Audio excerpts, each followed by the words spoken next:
long interspersed nuclear elements and short interspersed nuclear elements, which are also called as lines and signs. Non-LTR elements are of two types. First type is called as lines and the second type is called as signs.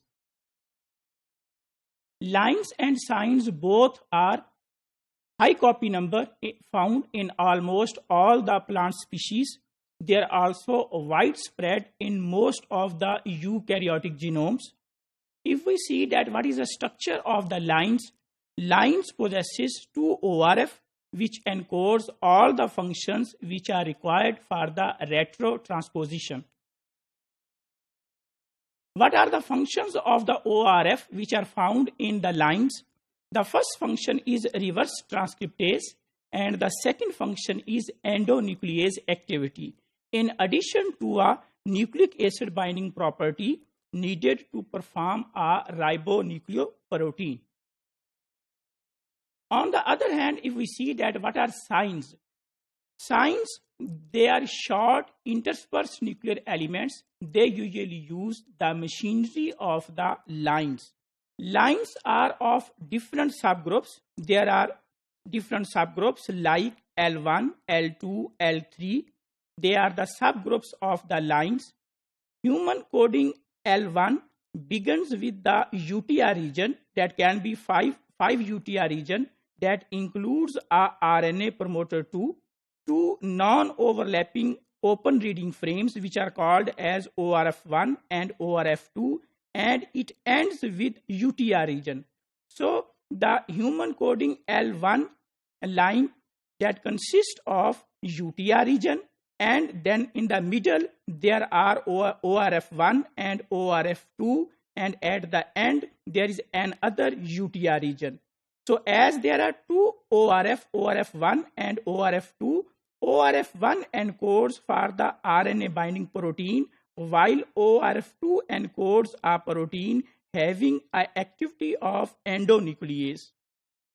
In case of lines, this is a typical diagram of the lines. The line consists of approximately 6 kb DNA, and we can see that there are two ORF1 and ORF2, and on both ends there are untranslated regions. The 5 UTR region of the lines that contain promoter sequences, while the 3 UTR region contains a polyadenylation signal or a poly A tail.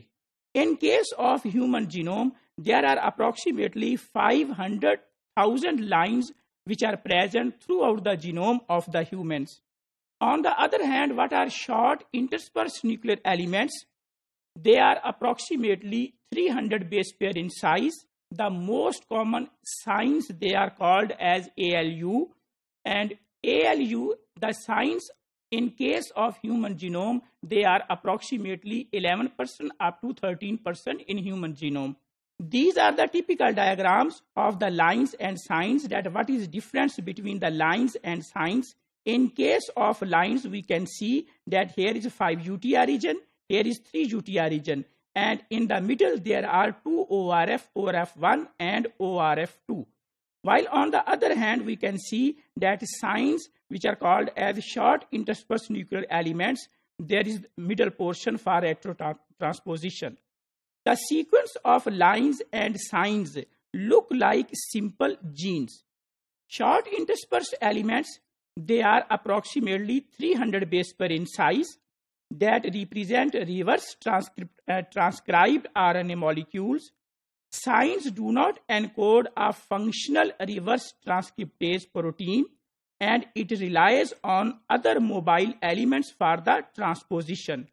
In some cases, they may have their own endonuclease that will allow them to cleave their way into the genome. The most common signs in primates are called as ALU sequences. ALU elements are approximately 300 base pair in size, do not contain any coding sequence, and can be recognized by restriction enzyme ALU1. That is the reason, because they are identified, they are recognized by ALU1 enzyme. So they are called as ALU sequences. So ALU sequences are the most common type of the signs. Signs make up to 11 to 13% of human genome. So if we conclude that what are lines and what are signs, lines, they are long interspersed nuclear elements. They are 6 to 7 kb in size, while on the other hand, signs, they are short interspersed nuclear elements. They can be up to 300 base pair. And the examples of signs, the most common example of the sign is ALU repeats, which are approximately 350 base pair in size.